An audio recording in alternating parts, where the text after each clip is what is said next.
Today's guest is the amazing Rosemary Woods. She's the proud co-owner of F&B Hospitality Group, which includes restaurants like Grand Cantina, Taloola Cafe, Funky Chow Kitchen, and I Know the Owner Tiki Bar. Originally from Chicago, she now resides in Walkerville. She earned a Bachelor of Science degree in Interior Architecture from Lawrence Technological University. She met her husband, Matt, who's also an architect, and together they moved to Windsor, Ontario. After spending 15 years as an architect, she made a successful transition into the culinary scene by teaming up with her business partner, John Alvarez. She brings a unique perspective shaped by her background.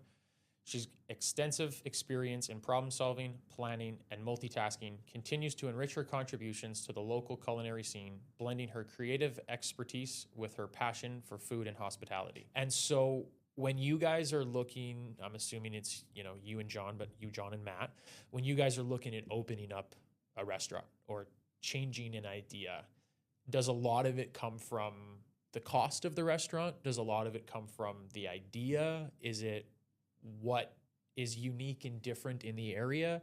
Where do you guys kind of get that creative juices flowing as to what's the next thing or what's the next restaurant we want to open?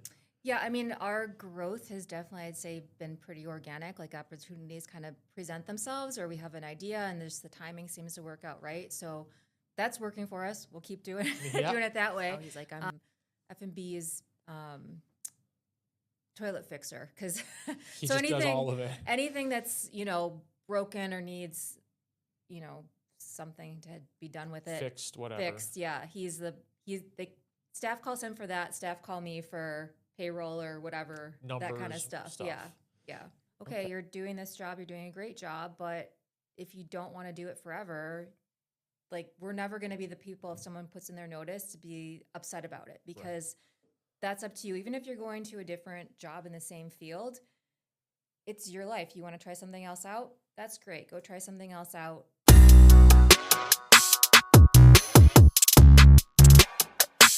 All right, welcome back to another episode of Cracking the Success Vault. Today we're joined by Rosemary Woods, one of the co-owners of F&B Hospitality Group. So thank you very much for joining us this morning. Yeah, thanks for having me. We're going to get into a lot of different stuff as we were just talking about here, but what I want to talk about first, Rosemary, is just really how did you and Matt get to Windsor in the first place? I know you're originally from Chicago. You've been in the hospitality for about 15 years now, right? A bit less than that, actually. A little bit less than that? Yeah. And so let's go through sort of a little bit about your upbringing, where you were born, and how you guys got to little old Windsor here. Gotcha. So I'm originally from Chicago. I grew up there, and this is the funny part. We can get into this later, but I absolutely hated cooking. So how I changed my life around and cooking became the biggest part of my life is pretty interesting. But growing up, ever since I was a little girl, I wanted to be an architect. Went to school for architecture at Lawrence Tech. I like their school because it's a smaller school, more one-on-one time. So that's why I chose Lawrence Tech. Got in the architecture field, and then at work met my husband, my husband now, Matt Woods. And then we got married. I moved to Windsor.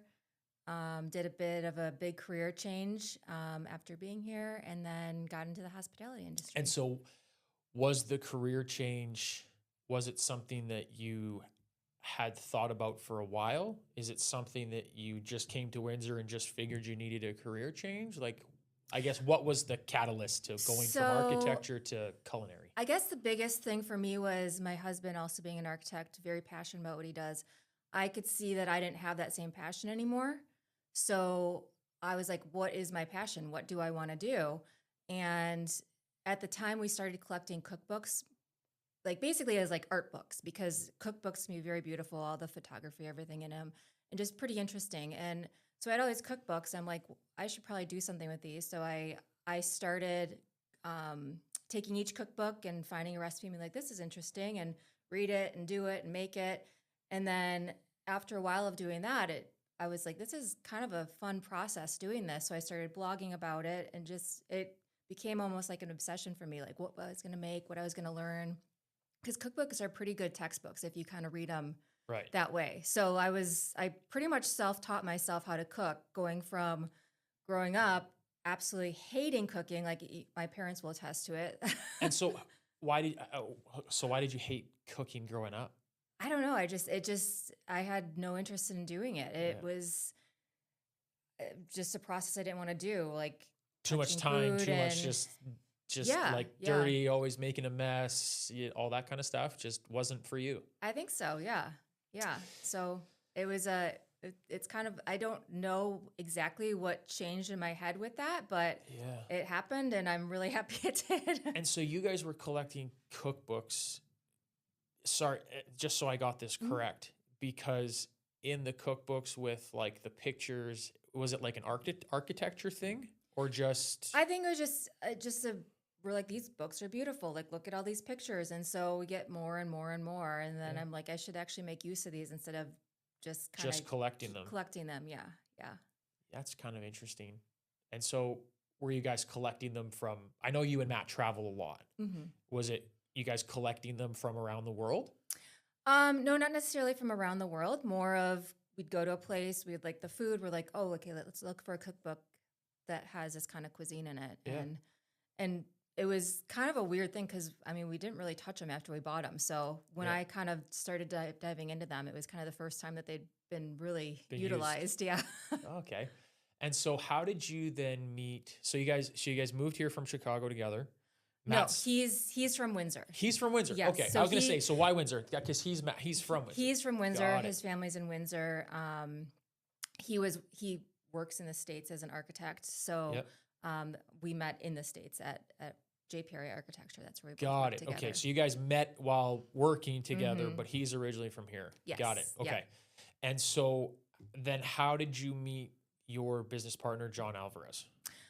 So coming to Windsor, it was kind of around the time I was starting to get into food. John was just opening up Sushi Guru. And so Matt was like, we should go to this new place, and then kind of met John. Didn't really know him that well. And then the time that he left Sushi Guru to open up F&B Hospitality or F&B Restaurant with Tom Scully, I really started to know him a lot better, seeing him around a lot more because we live in Walkerville. So I'd see him around a lot more. And I just told him one day, I'm like, hey, I'd love to have the opportunity to work a shift in the kitchen just to see what it's like working in a commercial kitchen. And he said this to me, and he's actually said this to other people too. He's like, absolutely, whenever you want. But what I didn't know was a lot of people say that to him, but not a lot of people actually take him up on it. So I was like, okay, I'm going to come this day and learn. And so I did that a few times, and it just kind of clicked for us. So I started working for John and Tom. And then not too much longer after that, they had seen a space on Drouillard Road. And my husband and myself, also being an architect, I got involved with them and decided on tacos. And we were there building out the space with them. And and opened up that restaurant. And then shortly after Grand Cantina opened, Tom Scully decided he wanted to do a career change, and so I became business partners with John then. With John after that. Yep. Interesting. And is that was it because John needed the business partner? Is it just because you wanted in and you kind of wanted to take Tom's place? He approached me about it. I Okay. think he kind of equally saw that we could be a pretty good team together. So he told me that what Tom's intentions were to leave, and just kind of said, so there's an opportunity here if you want it. And Right. I mean, honestly, my husband and myself had considered becoming partners with them with the Cantina build out when that was actually happening. But we're just like, well, hold off on this and see. And then the timing was just right. Timing just happened. Yeah. It's interesting you say that because about the asking John to come into the kitchen, have a couple shifts, because the amount of people that we talk to on the podcast or the other business people that I talk to, I 100% agree with you. The amount of people that say, oh, I'd really love to learn that business, or I'd really love to be in the same position as you. And it's like, well, I didn't learn any of these things before.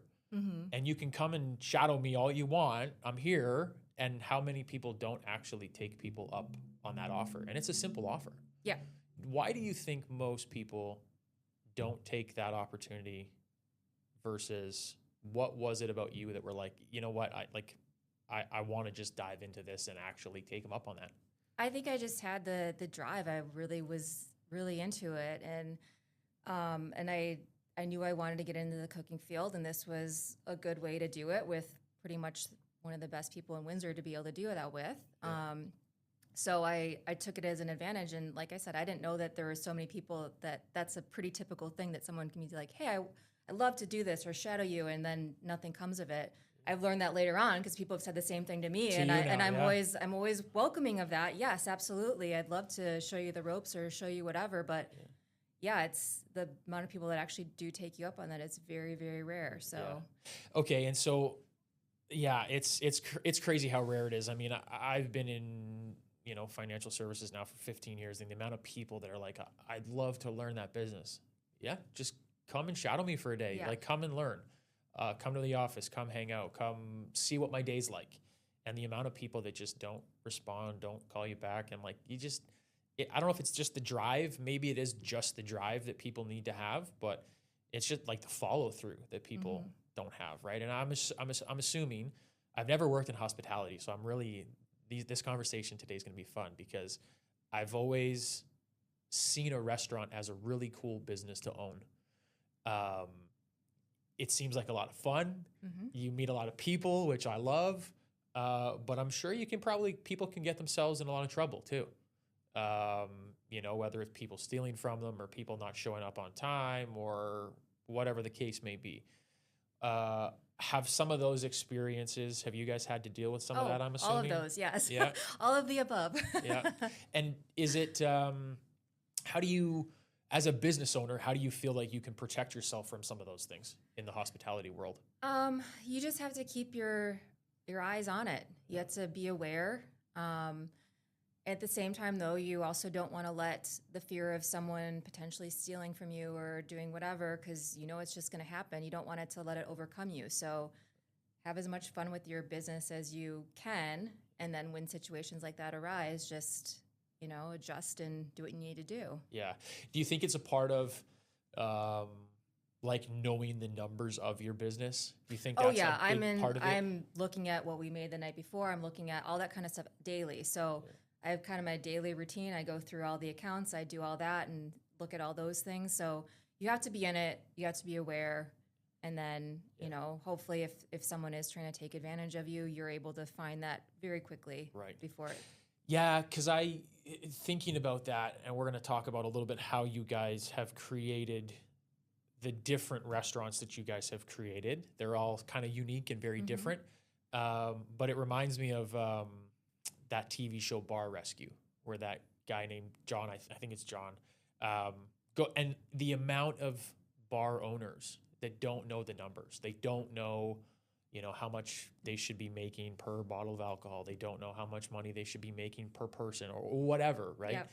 I think it's a very unique thing that people need to know their business inside and out. Yep. They need to know whether it's profit, whether it's cost. I mean, that's going to be a big part of restaurants is the cost, I'm assuming, right? Yep. And so when you guys are looking, I'm assuming it's, you and John, but you, John and Matt, when you guys are looking at opening up a restaurant or changing an idea, does a lot of it come from the cost of the restaurant? Does a lot of it come from the idea? Is it what is unique and different in the area? Where do you guys kind of get that creative juices flowing as to what's the next thing or what's the next restaurant we want to open? Yeah, I mean, our growth has definitely, I'd say, been pretty organic. Like opportunities kind of present themselves, or we have an idea and there's the timing seems to work out right. So that's working for us. We'll keep doing doing it that way. But just kind of getting that baseline of, we look to bring different things to market. We don't want to compete with the place directly next to us. That's not fair for them. That's not fair for us. And it's just kind of what we want to do. Like, Funky Chow Kitchen came up because we love Asian food. So it's like, well, we should have an Asian restaurant. Here it is. But it's also just kind of looking comparative because like we can say, okay, well, this thing that we want to put on the menu is going to cost us this much. So we need to charge this much. But there's no way that in this market of Windsor, we'd be able to charge that much. So that's probably not the best idea to put that on the menu or, go that route.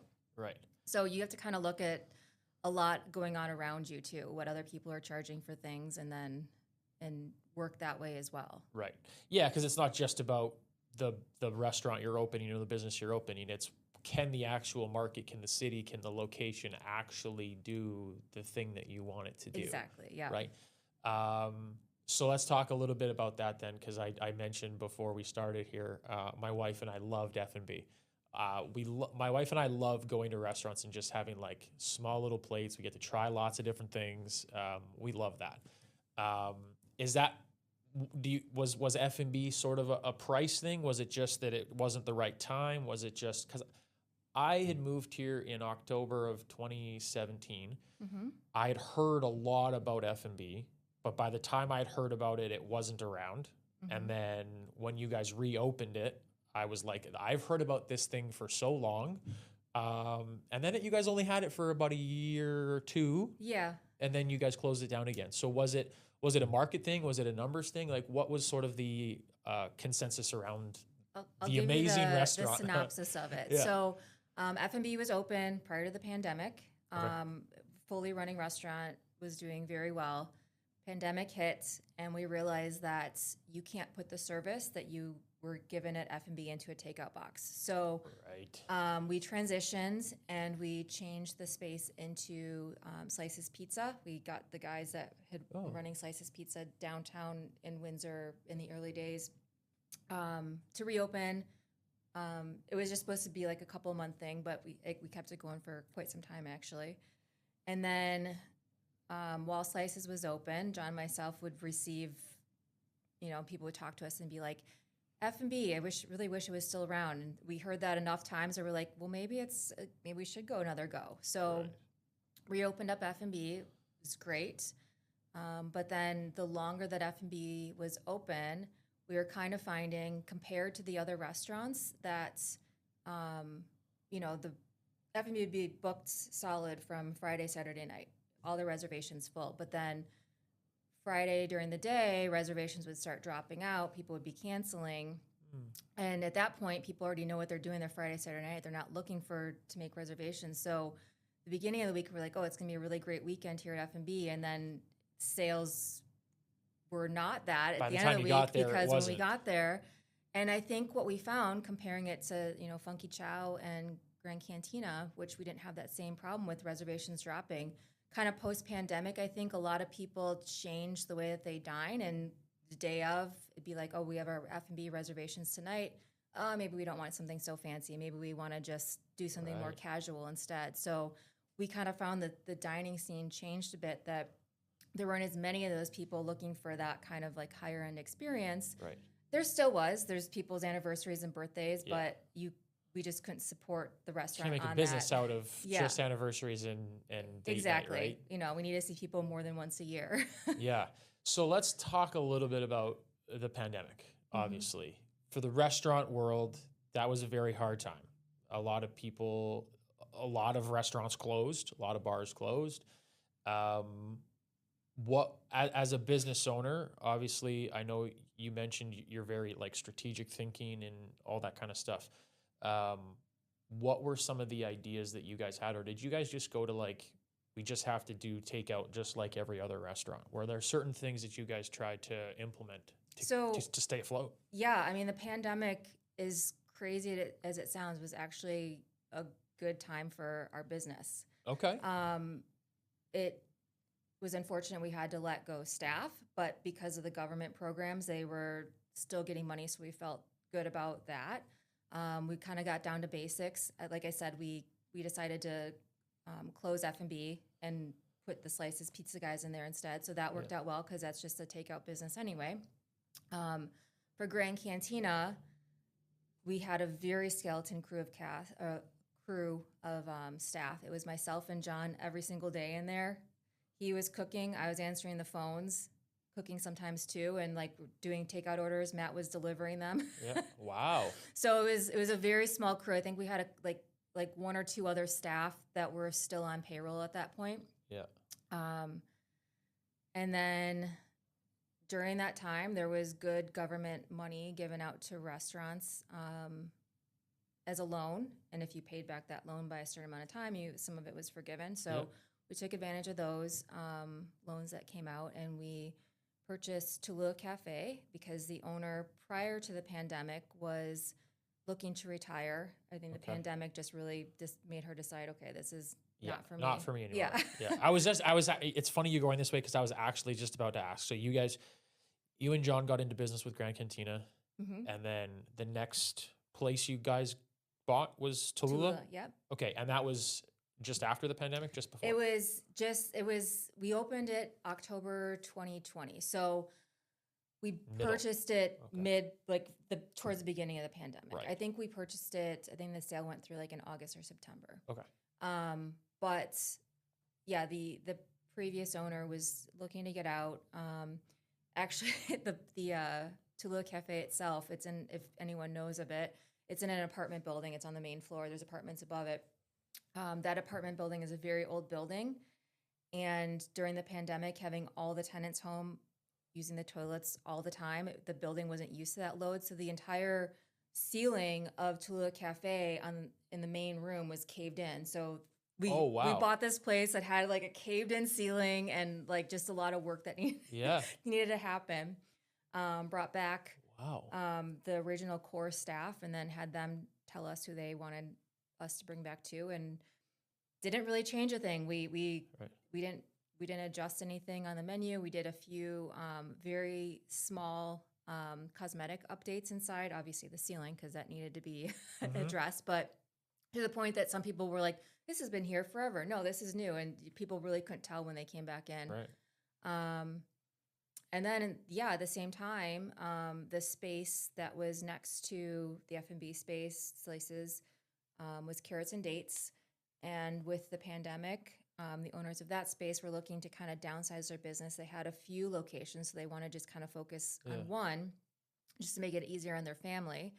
And so the landlord was the same landlord of the space next that we had rented. So she had approached us about it, and we were like, Asian, that's what we want to do here. So then we opened up Funky Chow Kitchen during that same time. Okay. Wow. Lot, right? Actually was really, like you mentioned, very good for you guys sort of in that COVID time with lots of different things going on. Buying different restaurants, opening up new things. And so now you guys have I know your owner. I know the owner. I know the owner. Yeah. That's a very unique place. I think, I don't know if they haven't been, they need to go. Yeah. It's kind of cool how it's downstairs. If you can find it, you need to know where it is, which is kind of unique. My wife and I haven't actually gotten out to it yet. I know where it is. But yeah, we got pregnant and had a baby and all this kind of, we just haven't had time to get out. Seems like you need a night out. Yeah. It's, I wish the little guy would sleep. So once he starts sleeping, maybe we'll get out. But, so run me through a little bit about maybe some of did you have any fears about going from architecture into culinary? No. I know a lot of business owners or people that make these big transitions, they have these, imposter syndrome or these fears of, can I do it? Can I not do it? Any of that stuff happen for you? Not really. I mean, honestly, not really. I think you just kind of have to believe in yourself. It was something I really wanted to do, and I wasn't going to let myself fail. It's the way I've looked at my big career changes. It's like you live once, do what you want to do. So if you're doing something that doesn't make you happy, it's up to you to change that. It's not up to somebody else. It's up to you to change that. So just do what you need to do to. Is that something your parents taught you? Is that something you learned growing up? Sort of, a lot of people struggle. A lot of people struggle with that sort of mentality of if I'm not happy, the only person who can really change the outcome is me. But I also have to let go of something first, right? I had this one of the mentors in my life always used to say, people will say something like, I need a new car. And then they get really upset when their car breaks down. And you're like, but you just spoke that into existence, and now you have the opportunity to go get a new car. And so people who are like, I don't like my job. I don't like working for this company. I don't like working for this person. The only person who really can change that is you, but you have to take that first step first. Is that I will say, my husband made it possible, and like his support, everything like that. That's really, I feel like, what's made me be able to do this Yeah. for sure and do it. I think for me, I feel like it's been easy because I've known what I wanted to do. But yeah, I do feel fortunate that I had his support Yep. to kind of do this kind of thing. So yeah, I mean, I don't like being around people that they're very negative. Like that, if they're saying, I don't like my job, I don't like this, I don't like, it's just like, well, you got to figure out then what makes you positive. Do That's up something to you. about it. Yeah. Yeah. Yeah. So the last time we spoke about a bunch of restaurants that Matt likes was at a Christmas party that we were at together. Does Matt give you any like creative ideas on what you guys are Not creating next? Because that he seems often. like a really big foodie person. Yes. He mentioned there's a lot of restaurants that I should go try in Detroit, which my wife and I love going to Detroit. But he doesn't give you like any like feedback, any criteria, any of that kind of stuff. He'll say if he doesn't think something's right. But he doesn't. He tries not to interfere. He calls himself super secret partner because he's like Yeah. he tries to kind of be out of the limelight a bit with it because I mean he lets me kind of do the business side of Yep. things and assist when he needs to assist, and it's great. But very rarely does he have an idea of something he wants to try. And actually, just this week he saw like a Wagyu burger. He's like, this would be great for funky, and with like a beautiful egg on it that's just waiting to be Yeah. poked. So Interesting. it's not actually that often that he gets, we got to try this out, but right. he does sometimes. Taloola, he's done a couple of things with like baked things, and baking's not my thing. So when he has ideas for that, I'm like, Matt's a try big it out. baker.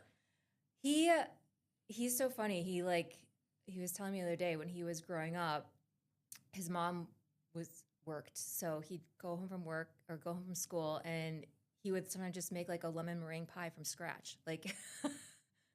Wow. Because we were talking about, I was just this last week, I was in Chicago watching my brother's kids while they're on vacation. And I told the kids, like, every night of the week, we'll make whatever you guys want for dinner. And so I got them involved a little bit. But obviously, their ability to do things is, they're not cooking it start to finish. And I was just, talking to Matt about that. And he's like, well, when I was their age, I was making, like, whole lemon meringue pies after school, and no one would even know. And wow. I'm like, okay, well. Matt doesn't strike me as a big baker. I think, and he doesn't even strike me that way. It's not like he's like baking all the time at home. I think it's just kind of because we actually don't really eat a lot of sweet foods. Right. So, Yeah. so he doesn't really make them at home unless we've got like a bunch of bananas, and he'll make banana bread or something. But yeah, Cool. but it's more of his past of it. Yeah. And so do you guys get a lot of your inspiration from how much you guys travel? Definitely. Yeah. Yeah. And so where do you think you've taken the most sort of inspiration from in terms of food from where you've traveled? I would say for sure Japan. We've been there 3 times. We actually are going. We just booked our 4th trip for next September. But it's pretty interesting to be in a place that everything is better there. You're like, how is this possible? Like even going to like a French restaurant, it's better. McDonald's is better. Like everything Really? is, yeah. Why do you think that is? I think it's a lot. I mean, you look at a grocery store in Japan, you see all the fruits and vegetables, and they're all perfect. And that just goes back to the way that they're grown. Mm-hmm. And, meats, like there's pigs that grow up just eating a certain thing so that their meat then tastes a certain way. And Wagyu beef is, crazy on its own. So it all those things, and just I think the people there have the respect for all the food, so it really just comes through and shows. Not a ton of processed foods like we have here in North America. Yeah. Okay. And so as a business owner then, do you have like mentors that you run ideas by? I know a lot of different people who run different businesses, and they always have somebody that either taught them the business, and you obviously got into the business differently, right? Yeah. It was like, this is just something I'm going to go do. So like, John, you're going to give me a couple shifts. I would definitely say John would be my biggest mentor. Okay. So, yeah, I mean, now that we're partners and everything like that, I mean, I'm still bouncing ideas off of him and saying, I have this idea if we make this and this and this, and kind of go through him on that. Yeah. And so do you guys as business partners, some people have, they're the solo entrepreneur. Some people have multiple partners. Do you and John have specific things that you guys take care of in terms of business sense? Like, do you guys have like lanes you stay in, or is it a little bit of I'm definitely cross? the more business. Like I'm on my computer every single day, doing the cash outs and all that kind of stuff. Yeah. I'm doing payroll. I'm doing the banking. I'm paying all the bills. And then he's kind of the more hands-on in the restaurant. Particularly, he'll say this now. He's like, I'm F&B's toilet fixer, because He just does all of it. Anything that's broken or needs something to be done with it, Fixed, whatever. Fixed, yeah. The staff calls him for that. Staff call me for payroll or whatever, Numbers, that kind of stuff. Yeah. Okay. And so do you guys have any upcoming things you guys are working on with F&B, opening up another restaurant, another location, anything like that coming up? Nothing's officially planned. We're not actively looking for something, but if a good opportunity presents itself, then we're always ready to jump. So Interesting. Okay. yeah. We're kind of enjoying. Like I told you how busy we were during the pandemic, so we're kind of enjoying it chill, steady. Yeah. Okay. Yeah, and being able to jump back in the kitchens a bit more too, because actually this past week at Funky Chow, I put a dish on the menu, and it's been quite a while since I have actively come up with something for that menu. So Right. Yeah, that was fun. And now it's Yeah, there. Funky Chow's menu is very, I don't know, very, I'm going to say different. I don't know what the right word is. There's just a lot of different things on it. There's some Asian, there's just, little slide, there's lots of different things on it. Yeah. Is that a place, do you guys have a restaurant that you guys test out different things for other restaurants, or? Not necessarily. No? I think we kind of stick with whatever works for each theme restaurant. of that works with the theme restaurant. of that restaurant. Like Grand Cantina, we do have monthly features, so that kind of gives us and other staff the opportunity to kind of try things out if they Right. want. So it doesn't necessarily have to be a Mexican appetizer. We can come up with something else. Like we had potato skins on last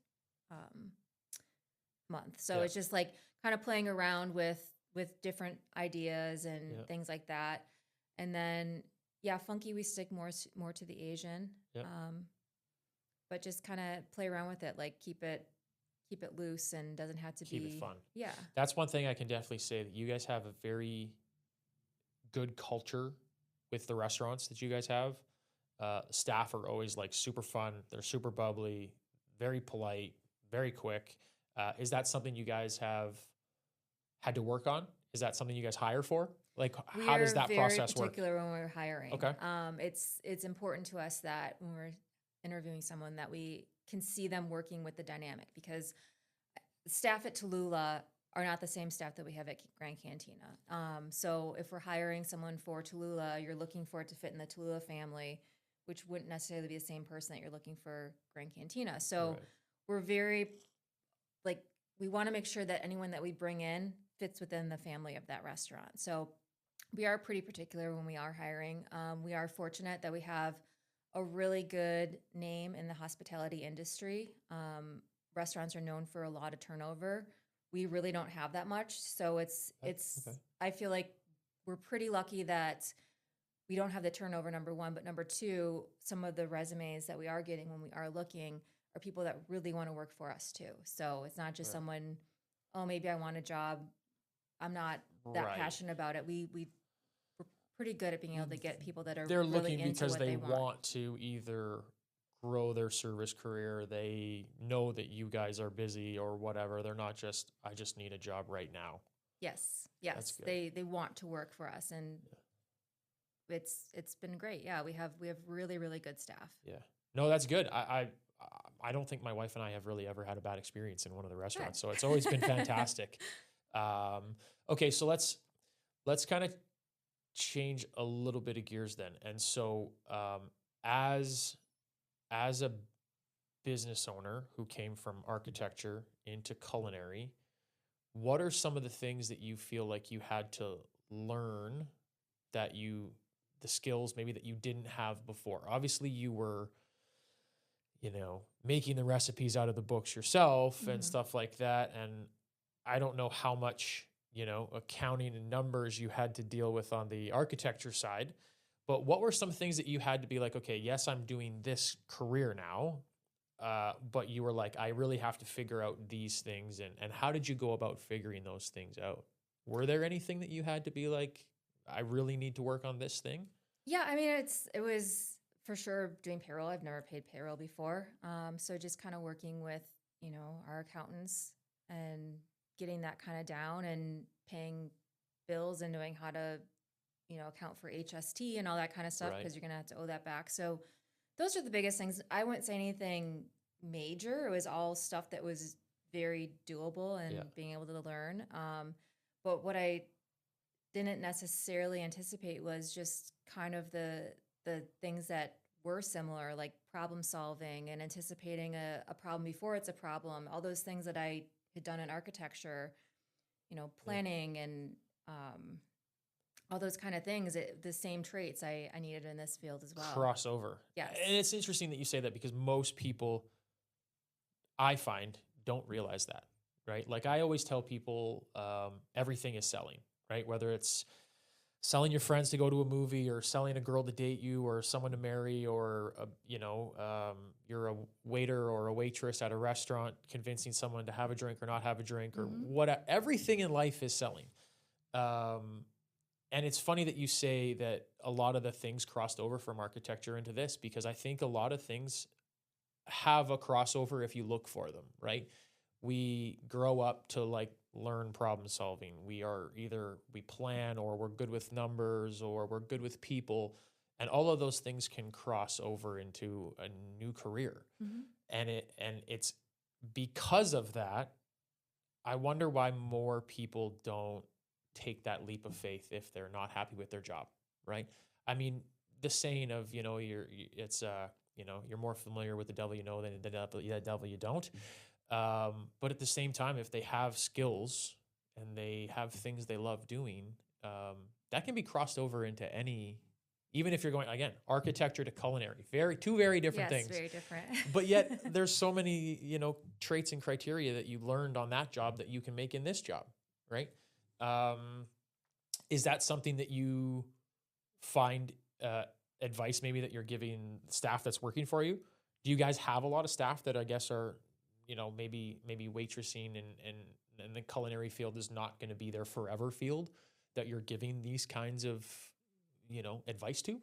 Definitely. I mean, and I'm very, very, open with my staff and saying like, okay, you're doing this job, you're doing a great job, but if you don't want to do it forever, like we're never going to be the people if someone puts in their notice to be upset about it Right. because that's up to you. Even if you're going to a different job in the same field, it's your life. You want to try something else out? That's great. Go try something else out, whether it's the same thing, whether it's different, working for other people. And I think that staff really appreciate that because we have a lot of staff that's left work for somebody else and then they end up coming back for us. And that's honestly one of the biggest compliments to me is that, someone left, tried something else out for a while and came back, whether they left the culinary field and went into something else or went just somewhere else in the culinary field. We've had both of those situations. The person's come back and worked for us before Yeah. again. Yeah. Yeah, that's got to be probably one of the best things that you can feel that I'm doing the right thing. I'm treating people the right way. We've got a great opportunity here because having somebody go test something out and come back knowing that that's, they could have done any other opportunity, um, definitely goes to kudos to what you guys are building, which is great. Let's talk a little bit about, I know the last time I saw you guys were setting up for one of the BIA walks. Holiday walk, maybe? Maybe the holiday walk, Yeah. Could something be. like that. Um, what's sort of the reasoning behind you and Matt getting involved in that downtown? I guess not downtown, the The Walkerville Walkerville BIA. BIA and That's all stuff like Matt. that. Okay. He has always wanted to do great things for the area that he's been. I mean, we travel, we go to other cities, we see things that other people are doing, and he's always like, we could have this in Windsor. Why don't we have something like this in Windsor? So that's why he decided to get involved with the BIA, just to kind of be able to kind of put those events together. Yeah, so Holiday Walk is coming up. The big one that he's kind of started when he got involved with the BIA was Taste of Walkerville. My wife So loves that event. that was kind of his brainchild that Oh, wow, really? he got going, and Okay. he did a lot of crazy stuff for that. He got the AGCO first time ever to allow people to open carry through the event. You didn't have to be, tied to one location, one patio. You could kind of Walk around. go around. Yeah. Yeah, my wife and I love that event. It's a lot of fun. How long has he been doing that for? Because that's been around for a few years now, right? Yeah, this was our second year of that this year. So I think he's been with the BIA, I think, coming up on 3 years. So he kind of just jumped right in and like, let's get stuff done. And And so did Matt grow up in Walkerville? No, so he grew up in LaSalle, Okay. and then ended up in Walkerville, and now we're here. And obviously that's where you guys' restaurants are. So Yeah. growing that Walkerville area is not only good for business. And we live in Walkerville. You guys as live well, there. yeah. I was going to say, you guys did a rental on a house not too long ago. We're still in Reno. Still on, it's got to be what, 2 years now? We bought the house over 10 years ago, and it's been. Wow. He wanted a project house, so we definitely have a project house. But it's good. We've definitely done a lot of Do good one room things. at a time, one thing at a time, or? A bit, but our house was built in 1888, so you kind of touch one thing, then it affects something else, so. Yep. Yeah. Yeah, my wife and I just did that on our house. We had a guy come in and fix some electrical stuff, and he was like, I'll be a couple hours, and he was just like at our house for like 8 or 10, because every time he touched one thing, there was something else that had a problem. But we live in one of the row homes that Hiram Walker built for his, one of the brownstones, which is awesome. Mm-hmm. Very unique, very great character, but boy, you can find some problems with it. Yes.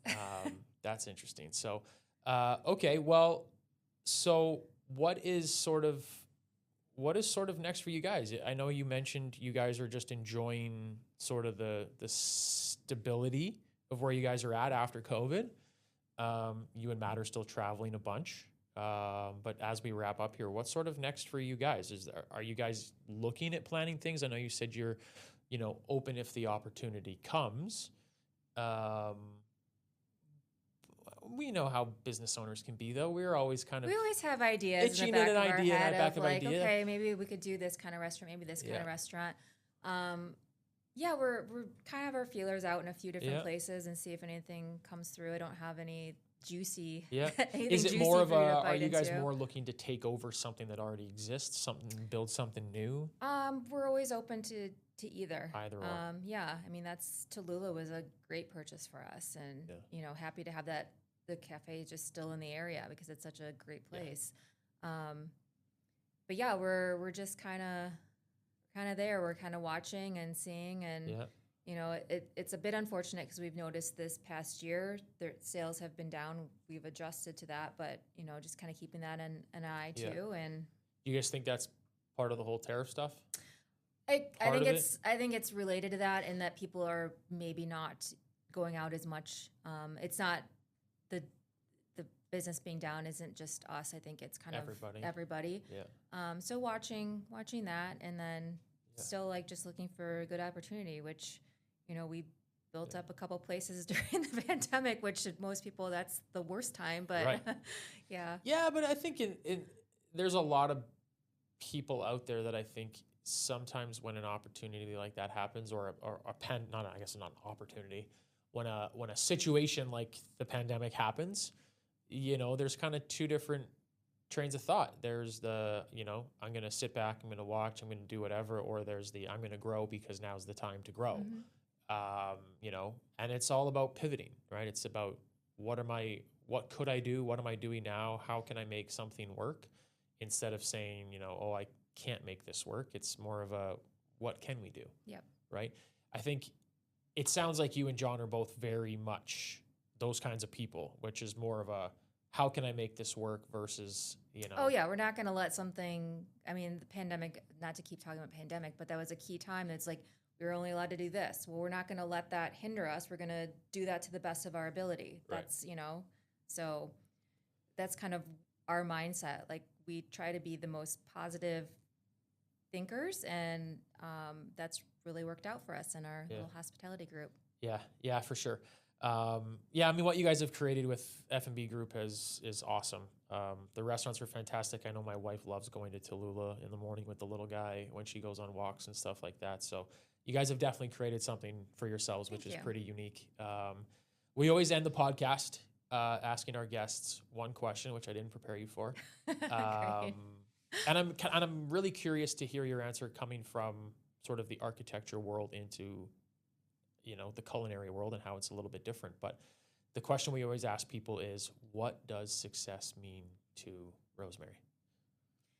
Honestly, I would just say being happy. That's always kind of what I wanted. And I think that my life is awesome. I love every single day. And to be able to do what I want to do every day is the best. So I see myself as successful. Yeah, I could have more money, but that would be cool, but right. But I'm happy and I'm comfortable and get to wake up every day, do what you want to do. Exactly. Doesn't feel like work. It's never felt like work. Yeah. That's awesome. Yep. That's fantastic. And has it always been like that since you made the leap to culinary then? I think once I got my grounding, yes. Yeah. That's good. Yeah, I mean, listen, being happy is a huge part of life. If you're going to do something for, better part of a day, better part of, 8 or 10 hours a day, you better be happy doing it, or else you're going to have a really, really hard time kind of going through life hating the vast majority of the time that you're awake, which just doesn't seem like a lot of fun to me. Yep. Right. So I can definitely get behind that part. So, Rosemary, thank you very much for the time today. I loved hearing the story, a little bit about what you guys got going on, how you guys made it through, such a crazy time for restaurants. So thank you very much for the time today. Yeah, thanks. So listen, everybody, that's another episode of Cracking the Success Vault. You can always find us always on the streaming sites, whether it's podcast, YouTube, you guys name it. But we'll be back next time with another guest. I hope you guys enjoyed the conversation.